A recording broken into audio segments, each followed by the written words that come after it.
Wala nang baha sa Iligan at Cagayan de Oro. Pero sa paghupa ng tubig, sakit na leptospirosis naman ang iniwang problema ng bagyong Sendong sa mga sinalanta.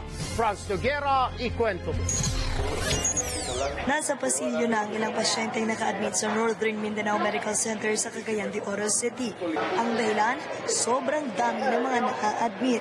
Ilan sa mga nagtitiis ang magkapitbahay na sina Marlon at Paul John na 5 araw nang nakakonfine dahil sa sakit ng leptospirosis. Lumangoy po ako sa hotel lang naagapan. Ang hirap kasi medyo hindi ka ganong nakakahinga kasi nasa folding bed ka lang. Medyo mainit tapos mabaho.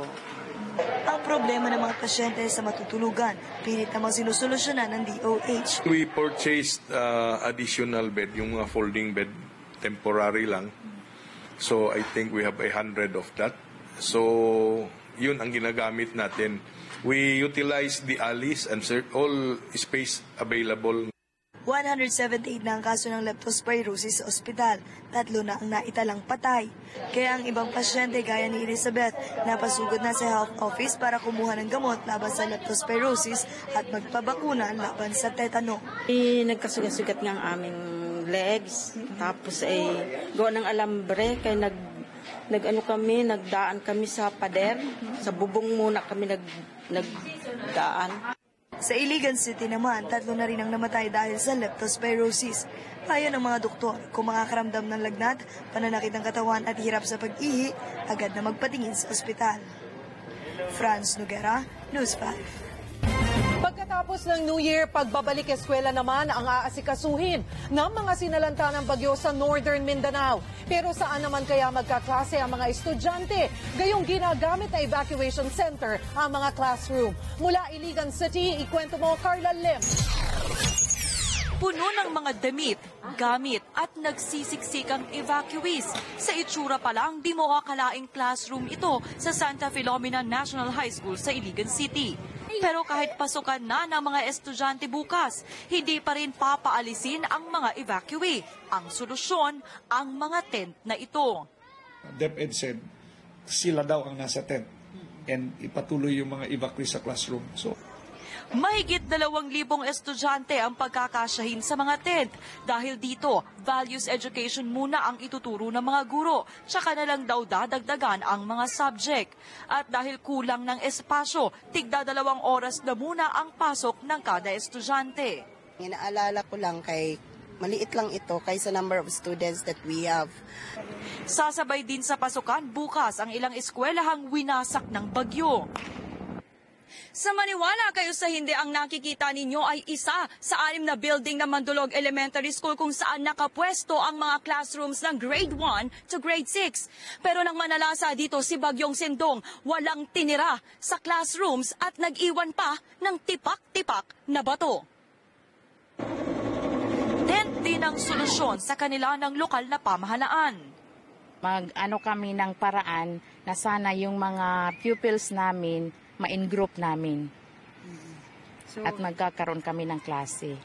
May inilaan na lupa ang DepEd para sa relocation ng mga eskwelahan na malayo sa danger zone. Pero dahil sa trahedya, posibleng hindi matapos ang curriculum ngayong school year, kaya maaaring ma-extend ang klase roon hanggang sa bakasyon. Mula rito sa Iligan City, Carla Lim, News 5. Bagong pag-asa naman ang naihatid ng News 5 Action Center ngayong bagong taon para sa ilang nasalantang barangay sa Iligan City. Nagpabigay po ng relief goods ang Action Center sa barangay Mahayahay at barangay Ubaldol, Laya. Laking tuwa naman ang mga residente sa bagong supply ng pagkain na natanggap nila. Nalubog sa hanggang bubong ng baha. Nabaha ang 2 barangay nang manalasa ang Bagyong Sendong.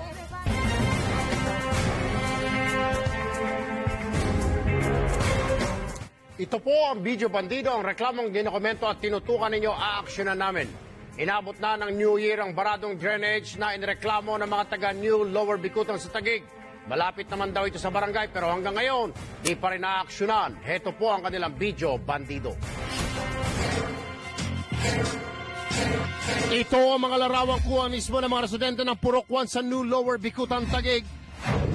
July 2011 pa raw nila problema ang baradong drainage na ito. Nasanhi sa pagbaha sa kanilang lugar. Kaya ang mga dumadaan, madalas madulas. Malapit naman daw ang drainage sa kanilang barangay outpost, pero sikap. Parang barado daw ang ilong at tenga sa kanilang mabaho at obvious na lang problema. Para sa aksyon, makakausap natin si Taguig City Engineer Albert Hinampas. Magandang gabi po, Engineer. Engineer, magandang gabi po. Yes, sir. Magandang gabi po. Aha. Ano ho ang plano ninyong gawin dito sa tubig na ito? Yes, actually, sir, nagkakandak na po kami ng paglilis noong nakaraan pang buwan. So, sadya po talagang napakababa yung lugar na yan, kaya hindi basta-basta mawawala yung tubig. So, pero ganun pa man, kailangan po natin linisin yan para maibsan yung mga problema nila. So, hopefully by this week, mapuntahan po namin ang aming team sa declogging. Alright. Sabi sabihin, dinidiklag nyo naman ito. Pero, bakit yung lugar lang na yan ho ang lagi may tubig? Yung ibang lugar naman, hindi. Sir, talagang nalilinis na po namin yan. Lahat po, almost 1 month kami po yan na naglilinis. Oh. Ba't may tubig pa rin? Kaya mababa lang kasi yung portion dyan, sir. Kaya talagang lahat ng mga tubig dyan babagsak. Kaya pagka umuulan, talagang ganun pong mangyayari dyan. Alam mo, Engineer, yung bakod na yan, ay isa sa mga staff namin na nakatira dyan, ay sinasabi niya, hindi na raw nawala ng tubig yan. Ang pinakamagandang gawin ho ninyo dyan, kumuha ko kayo siguro ng 5 bag na simento, kung sabi mo mababa yung lugar na yan, nasa litrato ngayon, lagyan niya ho ng simento yan, sir, taasan nyo lang ng konti at ipatag nyo para pumantay dun sa iba, di ho ba? Tama o mali? Engineer? Yes, sir. Okay, sir. Gagawan po namin ng paraan, sir. Ay, wag ho niyong gawan ng paraan. Gawin ho ninyo. Gusto ko po, sa Biyernes tapos na ho yan. Babalikan kita pag... Ha? Okay. By Friday, sir, talagang malilinis na yan. Alright. Yan ho ang gusto kong marinig. Maraming salamat sa iyo, Engineer Albert Hinampas ng Taguig. Bukas po ang Video Bandido. Sumakuha ninyo ng kabalastagan ng problemang dapat aksyonan. Magpadala ng inyong prueba, kuha ng cellphone video sa 0947-400-6405 o mag-email sa videobandido@gmail.com. Makakaasa kayo ng aksyong ora mismo. Nasa Syria ngayon si Department of Foreign Affairs Secretary Albert Del Rosario para asistihan ang repatriation ng mga OFW doon. Makikipag-usap si Del Rosario sa mga opisyal ng Syria para tiyaking ligtas na makakauwi ang higit 4,000 natitirang OFW doon. Noong bispiras ng bagong taon, 56 na OFW mula Syria ang nakauwi sa bansa. Ipinatupad ng DFA ang mandatory evacuation o sapilitang pagpapalika sa mga Pinoy sa Syria dahil sa mga kaguluhan doon.